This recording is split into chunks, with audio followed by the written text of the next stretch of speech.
Pozdrav i dobrodošli na naš kanal Zdrava hrana.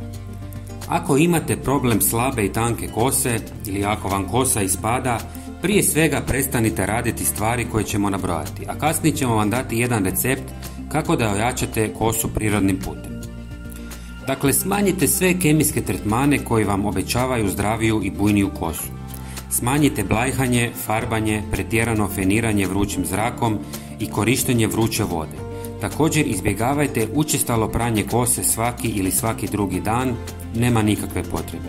Većina vrhunskih stilista savjetuje pranje kose jednom tjedno. Grubo češljanje, grubo trljanje kose ručnikom dodatno oštećuju kosu.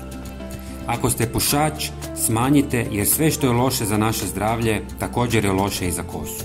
I sunce može značajno oštetiti strukturu kose i kvalitetu vlasi, a najčešće posljedice izlaganja suncu su pretjerana suhoća kose, ispucani vrhovi, promjene u boji i suho iritirano vlasište.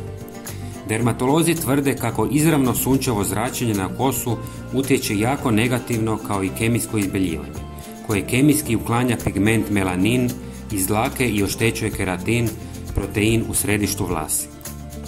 Masku za kosu koju ćemo danas napraviti radi se od 3 sastojka, a prvi je kokosovo ulje koje je izvrsno za njegu, ali i za ublažavanje te liječenje brojnih stanja na vlasištu.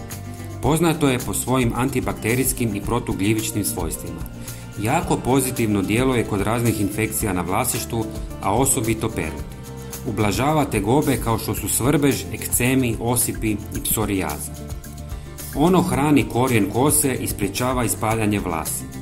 Redovitim korištenjem ubrzava se rast kose koja postaje gušća i zdravija. Drugi sastojak je eterično ulje lavande, jer direktno utječe na brzi rast kose. Čak može pomoći i kod osoba koje pate od alopecije.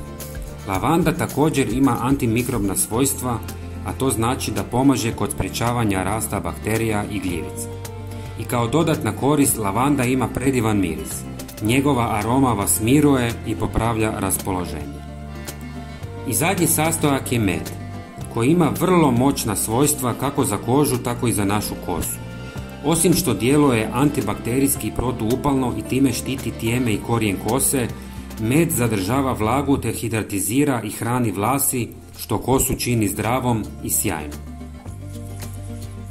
Promiješajte sva 3 sastojka, lagano umasirajte u vlasište kose i ostavite minimalno pola sata ili preko noći i zatim isperite toplom vodom. Nanosite masku 2 do 3 puta tjedno. Nadam se da smo vam pomogli i svakako se pretplatite na naš kanal za nove korisne savjete.